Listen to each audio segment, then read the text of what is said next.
de poda, né? Os primeiros manejos, que é aqueles que vocês já fizeram. Quando podar, a gente falou disso também, né? Nos meses de maio a agosto, na lua minguante, de preferência, porque a seiva da planta está embaixo. Só para a gente fazer esses lembretes. E aqui é o seguinte, ó, o que preciso para fazer a poda? Ter autorização da Secretaria do Meio Ambiente, ferramentas adequadas e conhecimentos básicos de podas. Vocês fizeram as duas coisas, vocês têm as ferramentas, vocês têm o conhecimento, mas a gente acabou não fazendo uma, como é que se diz assim, uma simulação, né? Eu vou fazer aqui para vocês, ó. Se vocês entrarem lá no portal do município de vocês, aí São Leopoldo é assim também, tá bom? Vai ter esse sistema aqui, ó, de abertura de protocolo e tudo mais. Vocês vão em abertura de protocolo, e aqui ele vai dizer, ó, o assunto. Qual o assunto? O assunto, nesse caso, tá, é a arborização, certo? E olha o que a gente tem aqui, ó, denúncia de poda. Isso aí, ó, vocês vão pedir autorização, e aqui ele vai dizer... Vocês vão descrever o que vocês querem, vão botar o endereço, digo no caso de vocês fazerem em outros lugares também. Vão colocar o endereço, local, manejo aqui, que é preciso, ó, poda, remoção, transporte, enfim. Vocês vão enviar e em alguns dias vocês vão ter retorno desse protocolo. É bem simples, tá? Quando a gente pede a poda externa nunca é feita por nós. A poda externa é sempre feita pela equipe da Secretaria do Meio Ambiente, tá bom? A poda que eu digo externa é para fora do portão, né?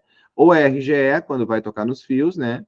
Ou é a Secretaria do Meio Ambiente. Quando a gente quer pedir, a gente pede para a Secretaria do Meio Ambiente. Vou falar para vocês, a gente está numa guerra aqui para podar 2 árvores que a gente não está conseguindo, porque eles não vêm nunca. Faz uns 40 dias já. Então, para a gente chegar ali a questão do, né, o sistema, né, em si, que a árvore representa. Então, lembrar que a árvore nunca está só, né? A gente já falou disso, mas algumas pessoas não tiveram na aula de poda, então a gente sempre tem que lembrar que a árvore é uma fonte de alimento e de casa para os animais, né? Então, sempre olhar, ver se não tem ninho, ver o que está acontecendo na árvore, dar uma volta nela, ver se não tem abelha, né? Então, circular toda a árvore com tranquilidade, olhar ela antes de podar, muito importante, principalmente para as árvores mais antigas. Não sei se vocês estão acompanhando, em Porto Alegre está dando agora um problemão, que eles estão cortando umas árvores de um parque, e a prefeitura liberou o corte de 400 árvores, e aí o pessoal está tentando barrar esse corte, pelo menos um pouco, né? A gente não sabe bem o que está acontecendo, mas é sempre interessante. Então, a gente vai falar desses 3 tipos de poda aqui rapidinho, só para a gente completar aquele conteúdo que a gente teve naquele dia de encontro, tá? Então, a primeira poda é a poda de formação, tá? A poda de formação é aquela poda que vocês vão fazer não na árvore que vocês vão comprar.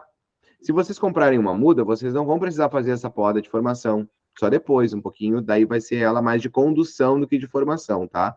Mas se vocês comprarem uma muda, ela já vem com essa poda feita. Mas se vocês plantarem de semente, abacate, qualquer outra fruta, vocês vão precisar fazer essa poda. Tá bom? Que é essa aqui, ó. Vamos ver se está aparecendo, tal. Essa aqui é a poda de formação, tá? Quando a árvore atingir um certo tamanho aí, é legal contar, talvez, às vezes, um pouquinho mais de 80 centímetros, quase 1 metro. Vocês vão medir 80 centímetros e vão fazer isso aqui. Vocês vão atorar ela aqui em 80 centímetros. Fica terrível a imagem, né? Mas é isso mesmo. Vocês vão atorar ela aqui, ó, em 80 centímetros. Lembra que é um corte bisel, né? Sempre que a gente cortar um galho, toda a vida que a gente tiver um galho assim, grande, e a gente cortar ele, ele vai estimular a brotação embaixo do corte. E aí vai acontecer a imagem número... perdão. Vai acontecer a imagem C aqui, ó. Quando ele tiver um corte aqui, ele vai estimular uma brotação para cá, uma brotação para lá e uma brotação para trás ou para frente. Às vezes só 2. Tem algumas pessoas que trabalham com poda que vão dizer o seguinte para vocês, ó. Quando acontecer de dar só 2, corta de novo para dar 3. Eu acho que não é necessário. Eu acho que 2 já está de bom tamanho, senão vocês vão ficar picando essa árvore aqui toda a vida e ela não vai conseguir. Mas, desculpa, mas também é uma opção, tá? Ah, eu quero 3 braçadas, né? Eu não quero 2, eu quero 3 braçadas. Bom, ela deu 2, corta de novo em 80 centímetros e vê se sai 2. Pode ver se sai 3, pode não sair, tá? Pode ser que vocês fiquem cortando essa árvore por muito tempo. Então, essa é a poda que vocês devem fazer, por exemplo, quando vocês plantam um abacate.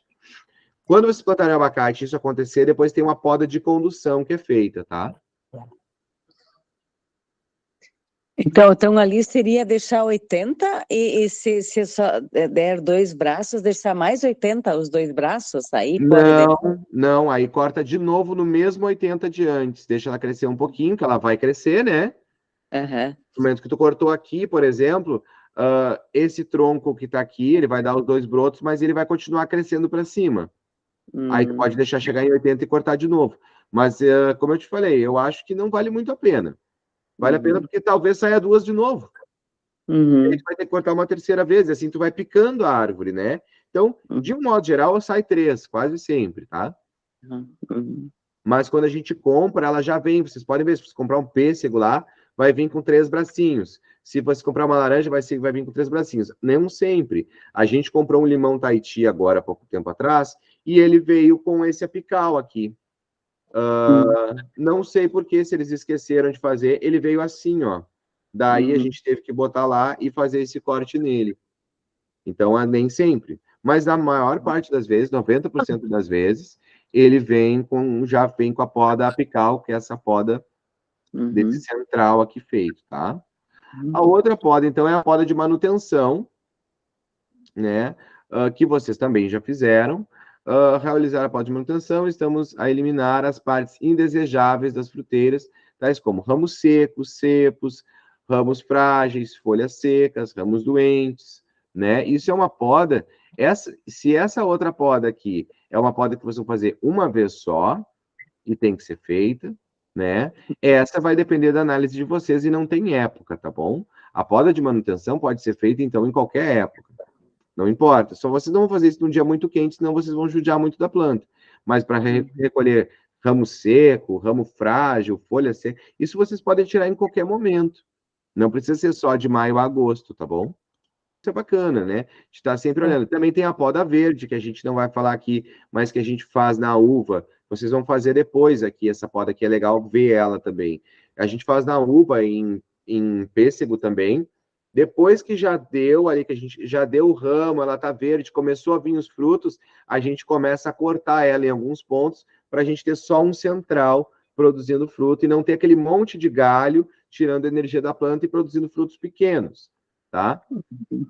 Então, lembrando que essa poda de manutenção, ela é feita para manter isso que a gente fez ali na jabuticaba, em outras plantas, é manter esse espaço de sol aqui.